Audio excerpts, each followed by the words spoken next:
Update, my boyfriend hurts me a lot in his sleep. I asked him if he thought I was annoying. He said of course not, and asked me what prompted the question. When I brought up what he did in his sleep, he got very quiet for a short while and then asked, "Why didn't you slap the crap out of me?" Which made me chuckle quite a bit.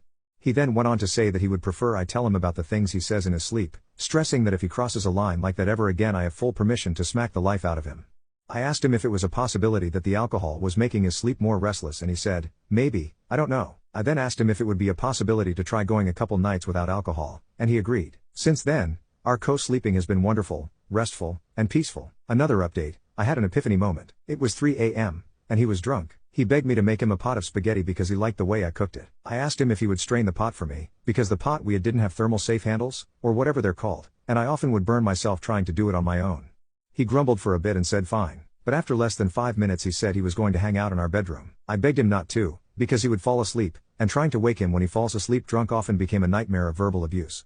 He insisted he wouldn't fall asleep, but lo and behold, he did. I thought to myself, great, now I get to choose between burning my hands, or being berated until I cry, all over a pot of spaghetti. I chose to burn my hands. I angrily made myself a plate and put the rest in a Tupperware, and reality hit. I'm just like my mom. My mom has been with an alcoholic for 13 years. He is awful to her in so many ways, but she puts up with it because she feels like she can't do any better, and she believes it's her duty as a wife to just deal with it quietly. And I was falling down the same path. I thought that if I could just grin and bear it, he'd see how much I love him and how much I do for him and realize that he needs to put in the same effort. Boy howdy was I wrong. I took off to a friend's house for the night and he panicked when he woke up in the morning and I wasn't there. He called me, crying, begging me to return. I unleashed all my feelings in return, and in more words told him that I didn't have much of an incentive to return, and how could I know that he'd do better. His tears turned to anger, and he screamed down the phone. It was terrifying. I ended up going back home to collect some things, and told him that I needed to separate from him because I didn't know how to help him anymore, and as deeply as I loved him, I couldn't stay and watch him spiral any longer.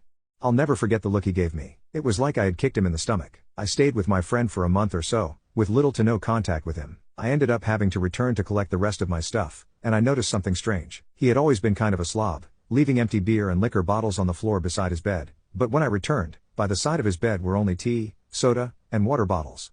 His face was less sunken, and he didn't smell like beer at all. When he went to the bathroom, I took a sneak peek in his garbage can just to be sure. It was full, but there were no signs of anything alcoholic. He caught me peeking, and asked what I was doing. He then told me that he hadn't touched alcohol since the day I left. I was shocked. We ended up sitting and talking for a while. He said being sober was hard and he had the shakes all the time, and he missed me. I missed him too. I've been infatuated with him since I was 13. Those feelings weren't going away anytime soon. We ended up getting back together. He celebrates 2 years of sobriety this week. I'm so proud of him. He sleeps restfully now, and is no longer mean to me in any facet. Also, we're engaged now.